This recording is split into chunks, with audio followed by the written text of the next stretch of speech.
Assalamualaikum warahmatullahi wabarakatuh. Jumpa lagi bersama saya pada sesi matematik bersama Math with Razali. Nah, pada sesi video kali ini kita akan membahas tentang aplikasi persamaan linear eh, sederhana, yaitu pada pembahasan fungsi permintaan dalam bisnis ekonomi, fungsi penawaran, dan kasus equilibrium. Equilibrium adalah kasus kesetimbangan.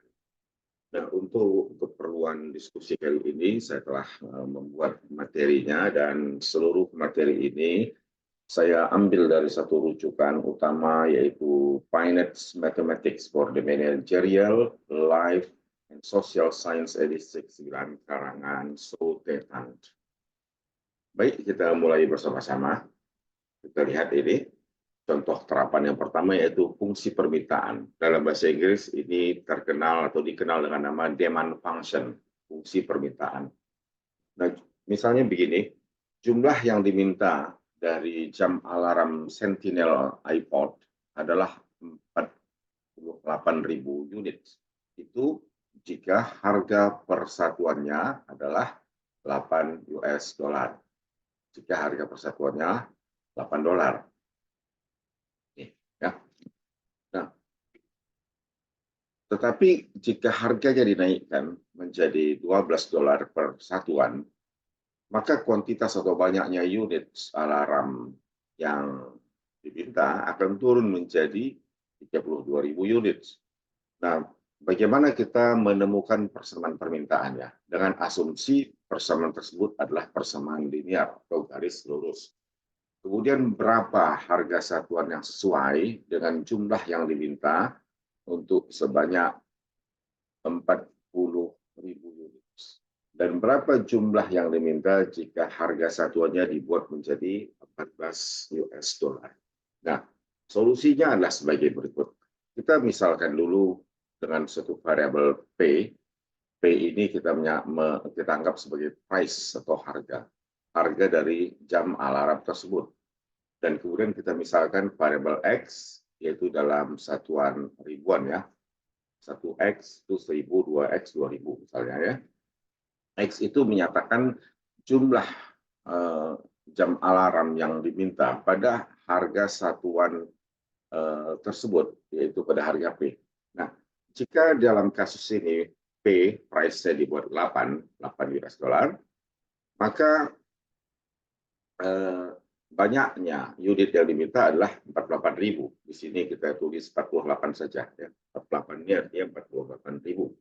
Dan tentu titiknya kita akan peroleh 48,8. Bukan 8,48. Ya, kita buat di sini sama seperti koordinat XY, tapi dalam hal ini X-nya 48 ya, banyaknya unit yang diminta, dan Y-nya adalah harga. Jadi X-nya 48. Ya. Kemudian yang menjadi Y adalah price, ya. Menjadi Y adalah harga itu sendiri. Nanti sumbunya kita buat seperti sini, sumbu datarnya X, sumbu vertikalnya Y, dan Y kita ganti dengan huruf P. Ya.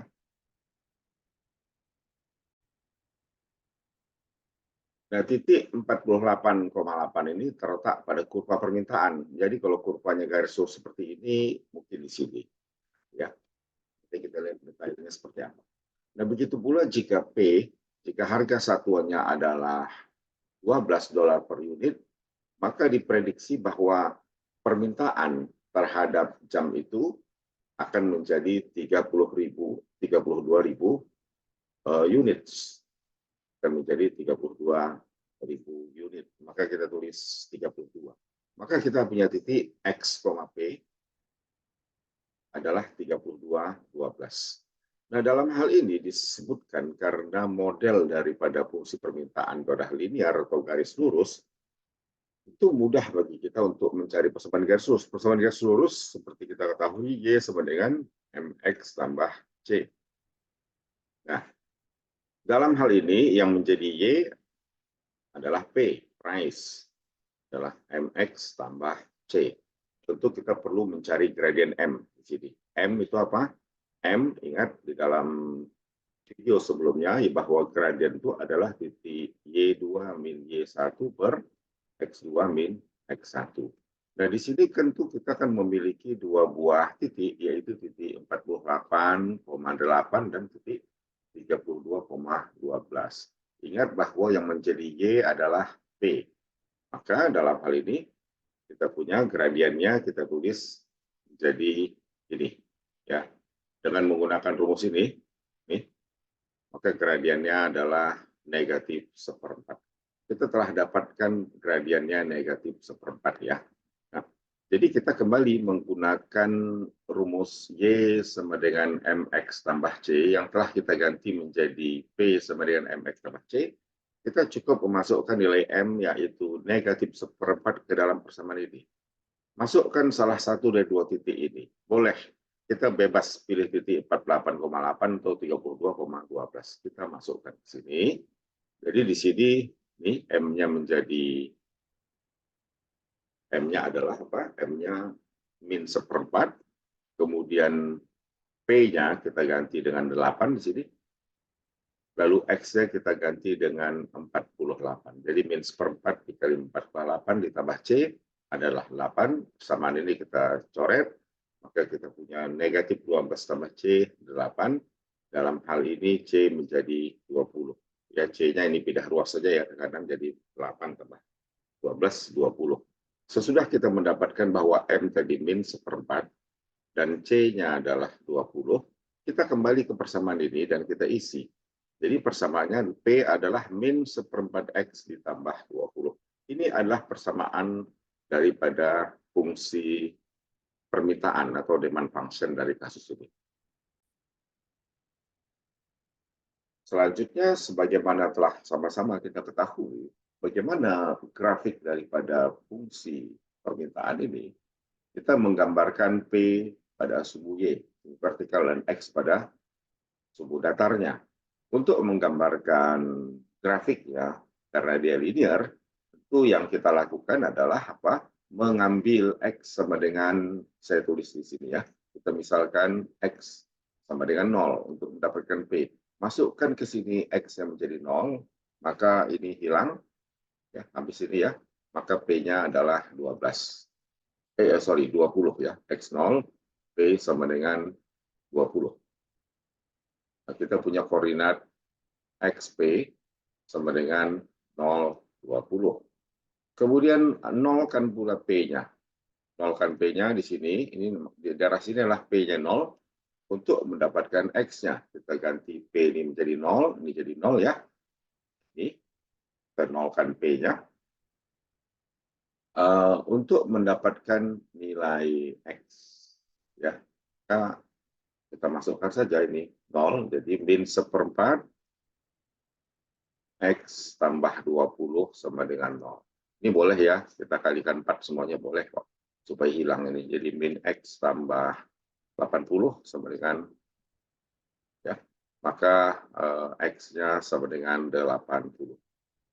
Ya, sama dengan 0, X-nya kita dapatkan 80 ini. Maka kita punya titik 80,0. Nah, di sini 80,0, di sini tadi 0,20. Maka dua titik ini setelah kita dapat, kita hubungkan dengan garis lurus. Inilah dia grafik daripada fungsi perintahnya. Ini kita kasih putus-putus karena kuantitasnya tidak mungkin negatif. Ya, artinya X, di sini X, permintaan tidak boleh negatif. Maka ini putus-putus saja, artinya tidak kita pertimbangkan. Kita hanya mempertimbangkan kurvanya pada kuadran pertama. Demikian ya. Berikutnya adalah aplikasi persamaan linear atau persamaan garis lurus pada fungsi penawaran. Istilah bahasa Inggrisnya dikenal dengan nama supply equation. Nah, di dalam pasar yang kompetitif juga terdapat hubungan antara harga satuan suatu komoditas atau suatu barang dan ketersediaan barang tersebut di pasar. Nah, secara umum peningkatan satu satuan komoditas harga itu akan mendorong produsen untuk meningkatkan pasokan dari komoditas tersebut. Sebaliknya, penurunan harga dari komoditas umumnya menyebabkan juga penurunan pasokan.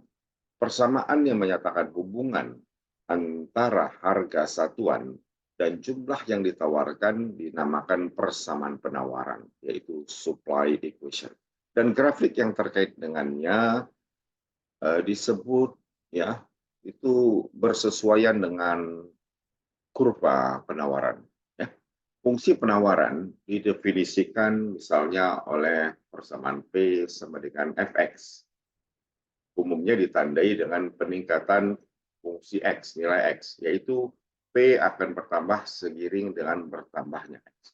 Ingat di sini P masih sama, artinya itu price, dan X adalah kuantitas komoditas yang kuantitas komoditasnya. Nah, seperti halnya pada kasus persamaan tadi, ya, ini fungsi penawaran yang paling sederhana adalah persamaan linear pada P dan X, di mana tadi P dan X masih menggunakan arti yang sama ya, harga dan kuantitas. Nah, tetapi dalam fungsi penawaran, grafik garis linearnya tidak turun, tetapi naik. Fungsi yang naik yaitu jika kita menarik garis dari kiri ke kanan dan arahnya naik seperti ini. Ini gradiennya positif ya. Gradiennya adalah positif, suatu angka yang nilainya positif. Nah, ini adalah grafik fungsi penawaran secara umum. Nah, dan ingat bahwa dia terletak pada kuadran pertama di sini saja, dan putus-putus ini kita abaikan karena X di sini bernilai negatif dan itu tidak mungkin ya. Kita coba berikan contoh di sini. Nah, contoh dari fungsi penawaran. Persamaan penawaran untuk suatu komoditas, misalnya diberikan oleh persamaan seperti ini. 4P dikurang 5X sama dengan 120. Ya, di mana P dinyatakan harganya dalam dolar dan X dalam satuan.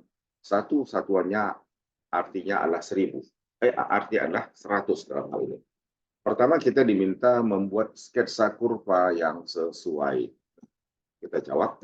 Lalu yang kedua ini nanti kita ditanya berapa unit yang dipasarkan jika harga satuannya ditetapkan 55 US dollar.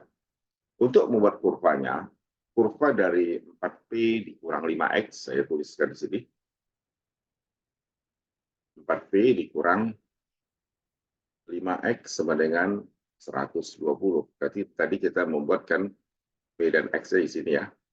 Di sini X, di sini P. Nah, ingat kita mengambil P-nya kita nolkan dulu ya, untuk mendapatkan X. Jadi kalau P-nya 0, ini jadi 0, ini akan menjadi 4 kali 0, P-nya 0 ya, dikurang 5X, 120. Ya, habis, min 5X, 120, X-nya 120 dibagi negatif 5, maka kita punya berapa ini? 24 ya. Kita punya X-nya negatif 24. Ya. Jadi koordinat titik pertamanya X, P, yaitu min 24,0. Ya, karena P-nya tadi 0. Sekarang selanjutnya yang kita nolkan adalah X-nya. Kalau X-nya 0, kembali persamaan ini. X ini di sini jadi 0. Yaitu 4P dikurang 5 kali 0 sama dengan 120. Ini habis ya. 4P sama dengan 120. P 120 dibagi 4. P-nya 30. Maka titik XP-nya yaitu 0,30. Jadi kalau kita buat di sini misalnya ini ya min 24, kita boleh buat begini lah ya, ini 5. Ini kan ini ke 30 ya, kita misalkan di sini. Oke. Sebentar, kita misal di sini 10, 20, 30. Jadi kita harus membuat skala pada jarak yang sama ya. Ini skalanya sama. Nah, untuk sebuah X, kita juga boleh buat skala yang sama, mau kecil, mau besar, nggak apa-apa. Ya, ini karena kita bilang ini 10 di sini. Sini 20, min 10, min 20. Tak mengapa. Tak mengapa kelihatannya pada arah sumbu Y ini jaraknya lebih pendek dan arah sumbu X min 10 unit sini lebih besar, nggak apa-apa. sepanjang di sumbu Y punya jarak yang sama, dan di sumbu X juga punya scaling jarak yang sama sendiri. Itu tidak masalah, tidak mengapa ya. Nah, kemudian di sini tentunya 24, kita lebih kurang buat di sini saja ya, 24. Nah, ini adalah tadi titik negatif 24,0. Kemudian yang berikutnya, karena kita sudah dapat dua titik ini, kita plot, kita tarik garis lurus seperti ini, tarik terus di sini. Nah, ini adalah kurva daripada kasus ini. Ingat bahwa daerah di sini kita tidak ambil, jadi kita buat garisnya putus-putus saja. The dashed line ini menyatakan bahwa tidak kita pertimbangkan. Kenapa? Karena kuantitas X di sini negatif, ya. X negatif ini ya. Ya, kita tidak mungkin permintaan itu adalah atau penawaran permintaan, tidak mungkin kuantitas X itu bernilai negatif karena paling rendah adalah 0 ya. Maka kurva yang kita pertimbangkan di sini grafiknya di kuadran pertama ini. Ini adalah kurva dari pertanyaan yang A ya, seperti ini. Nah, untuk kasus B, pertanyaan B tadi adalah berapa unit yang dipasarkan jika harga satuannya 55? Karena price-nya 55, kita ganti P dengan 55, pada persamaan tadi 4P dikurang 5X sama dengan 120. Ini jadi 55 ini. Selesaikan persamaan ini, maka kita dapat 20 unit. 2X-nya 20, ingat tadi karena satu satuannya per 100, ya. Karena 1 artinya 100, maka 20 artinya 2000 unit. Kita harus kalikan dengan 100. Demikian ya. Nah, ini adalah contoh yang terkait tadi dengan kasus fungsi penawaran. Sekarang kita bahas sedikit dari buku yang sama, yaitu dari Finance Mathematics for the Managerial, Life, and Social Science, edisi 9 karangan SD Tan. Kita bahas soal nomor 11 dari buku ini. Ya, di dalam soal ini dikatakan bahwa a manufacturer has a monthly fixed cost of 40,000 US dollar and a production cost of $8 for each unit produced.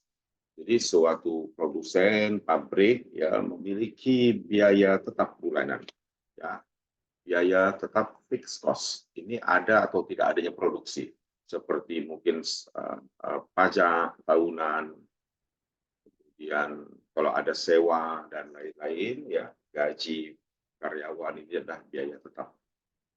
Ya. Fixed cost-nya adalah 40.000 US dollar per bulan. Dan biaya produksi untuk satu unit yang diproduksinya adalah $8. Lalu produk yang dihasilkan dijual dengan harga $12 per satuan. Pertanyaannya, what is the cost function? Nah, kita ingat cost function itu adalah CX ya. C itu menyatakan cost ya. Jadi CX kita, cost function kita, terdiri daripada fixed cost ya, ditambah variable cost.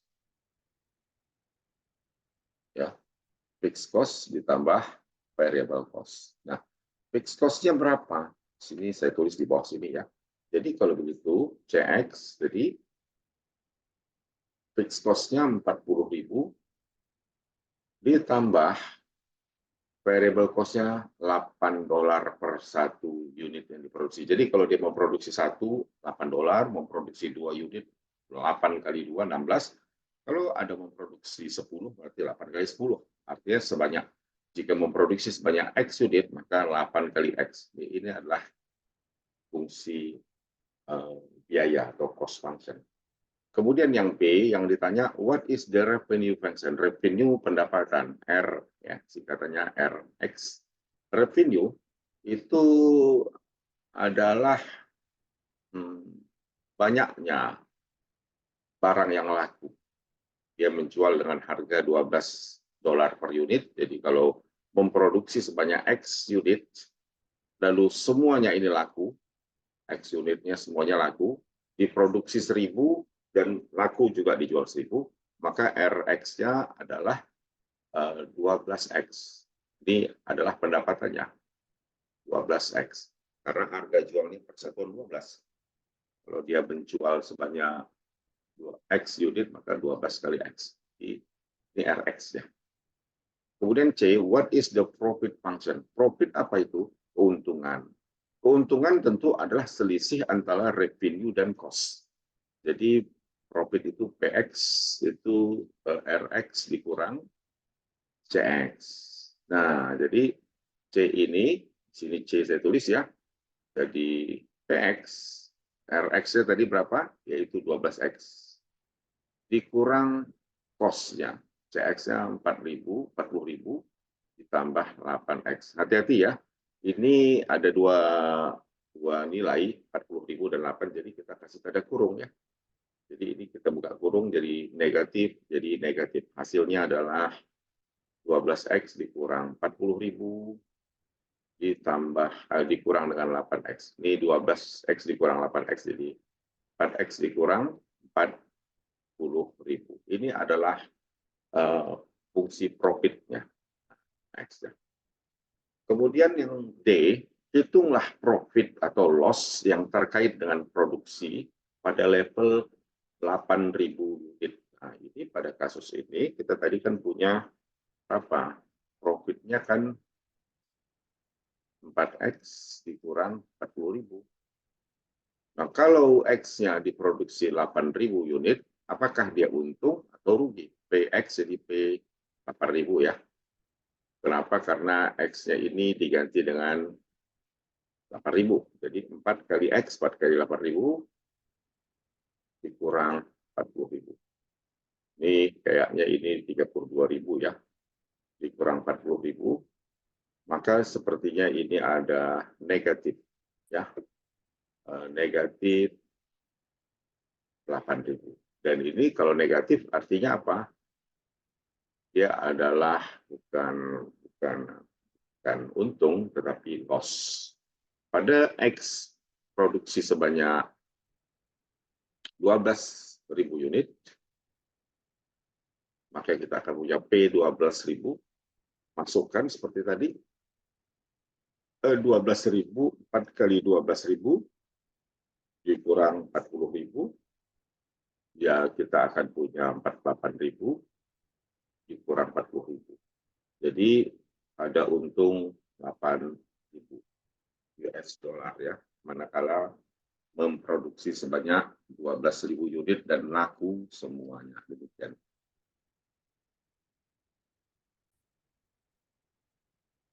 Sekarang dalam soal ini kita akan hitung titik impas ya. Titik impas itu artinya tidak untung, tidak rugi.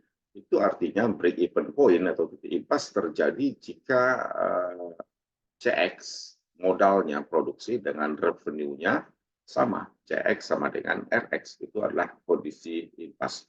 Tadi karena CX-nya adalah CX-nya tadi berapa? Rumus CX-nya ini 40.000 ditambah 8X ya. 40.000 ditambah 8X dan RX-nya 12X. Maka kita akan mendapatkan break even point dengan menyelesaikan persamaan ini. Ini kita pindah ruas ke kanan ya, jadi 12X dikurang 8X sama dengan 40.000. Di sini kita punya 4X sama dengan 40.000. X-nya adalah 10.000 ya. 40.000 dibagi 4 yaitu 10.000 unit. Artinya apa? Ini jika memproduksi 10.000 unit, maka yang terjadi adalah titik impas. Ya, ini antara modal dengan pendapatan nol selisihnya. Nah, bagaimanakah ini jika dinyatakan dalam bentuk grafik? Kalau kita nyatakan dalam bentuk grafik, kita bisa buat seperti ini ya. Jadi kita gambarkan saja di sini di subu X, subu Y-nya ya. Nah, tadi kalau kita lihat fungsinya CX ini 40.000 ditambah 8X sama dengan 12X. Kita gambarkan bisa pakai Wolfram Alpha ya. Bila kita gambarkan dengan aplikasi Wolfram Alpha, Anda masuk ke aplikasi Wolfram Alpha dan tinggal menulis plot 40.000 ditambah 8X. Ini persamaan pertama, yaitu persamaan cost function-nya. Kemudian koma. Koma itu dipisah untuk memisahkan dengan persamaan kedua. Persamaan kedua adalah Rx-nya 12X ini ya. Tulis saja 12X pada Rx ini. Lalu kita tekan Enter, maka hasilnya seperti ini.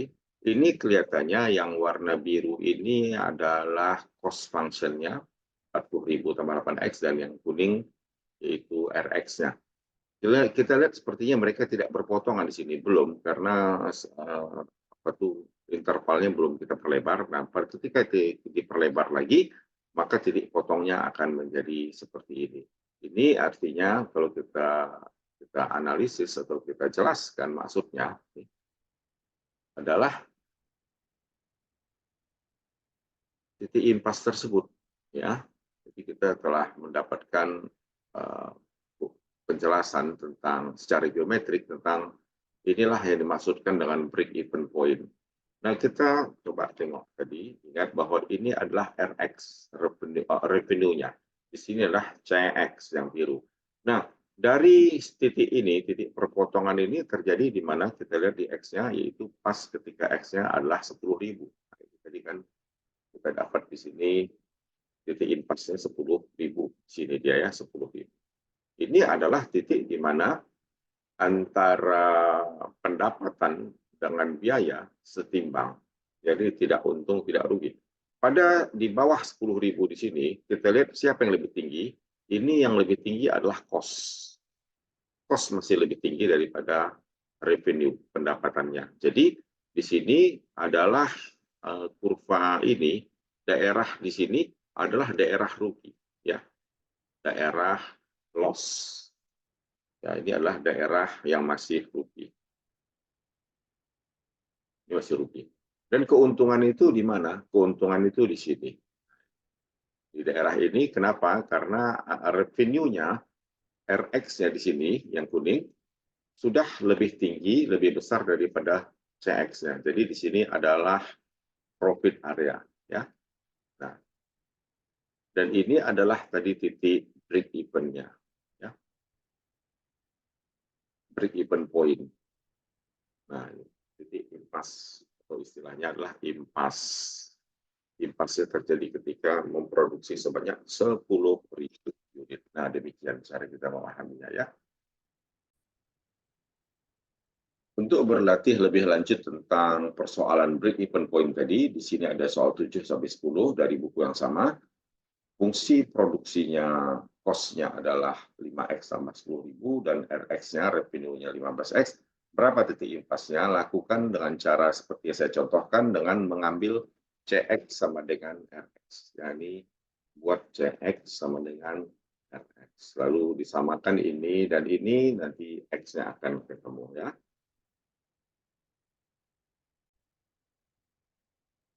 Selanjutnya kita lihat masalah equilibrium atau kesetimbangan harga. Equilibrium artinya keseimbangan harga ya.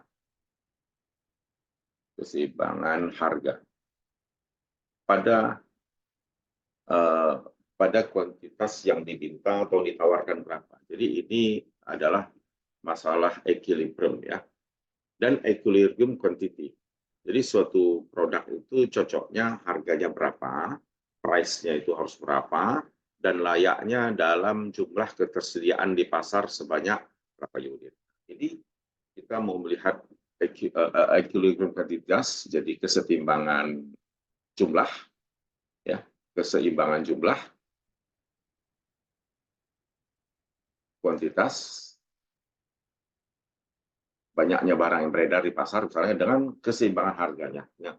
Itu equilibrium itu terjadi jika ada fungsi seperti ini fungsinya pertama, dan ini fungsi yang kedua, yang kita lakukan cukup menyelesaikan persamaan ini. Saya selesaikan nomor 21 ya, 4X ditambah 3P dikurang 59 sama dengan 0, atau boleh kita pindahkan ke kanan ya, sama dengan 59. Tulis lagi persamaan kedua, 5X dikurang 6P sama dengan negatif 14. Nah, ini kan sistem persamaan linear dalam variabel X dan P. Yang kita lakukan adalah menyamakan variabelnya, menghilangkan salah satu. Di sini tentu kita harus samakan ya. Ini P-nya masih 3, koefisien ini 6. Jadi yang kita lakukan, samakan ini dengan 6 supaya bisa hilang. Tentu ini dikali 2 ya. Dikali 2 ini. Kali 2. Bukan X2 ya, maksudnya dikali 2. Jadi ini menjadi 8X ditambah 6P. Di 59 dikali 2 itu 118.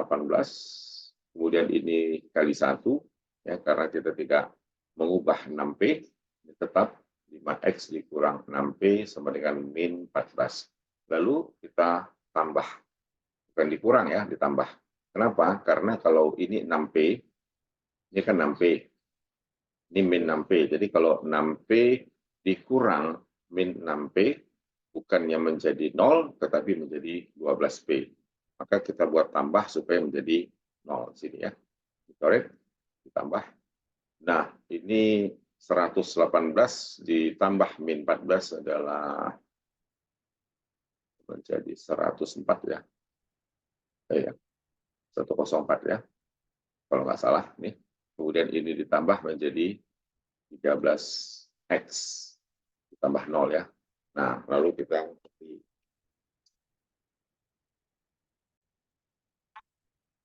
di sini kita dapat 13X sama dengan 104. X-nya 104 dibagi 13, oleh 8 ya. Kita punya 8. Jadi ini adalah equilibrium quantity-nya. Ini karena X menyatakan kuantitas, so equilibrium quantity-nya terjadi kalau X adalah 8 unit. Kemudian price-nya berapa? Tadi karena kita sudah dapat X sama dengan 8, untuk mendapatkan price-nya kita masukkan saja ke persamaan yang kedua. Pertama atau kedua. Saya pilih kedua karena di sini angka konstantanya kecil ya, 14. Nah, kita cukup pilih angka-angka yang kecil untuk memudahkan perhitungan. Jadi di sini 5X, 5 kali 8 dikurang 6P sama dengan min 14. Jadi ini 40 kurang 6P min 14. Kita pindah ruas ya. Kita akan punya di sini min 6P, min 14, min 40, yaitu negatif 54. Coret ya. Maka P sama dengan 54 dibagi 6, yaitu 9.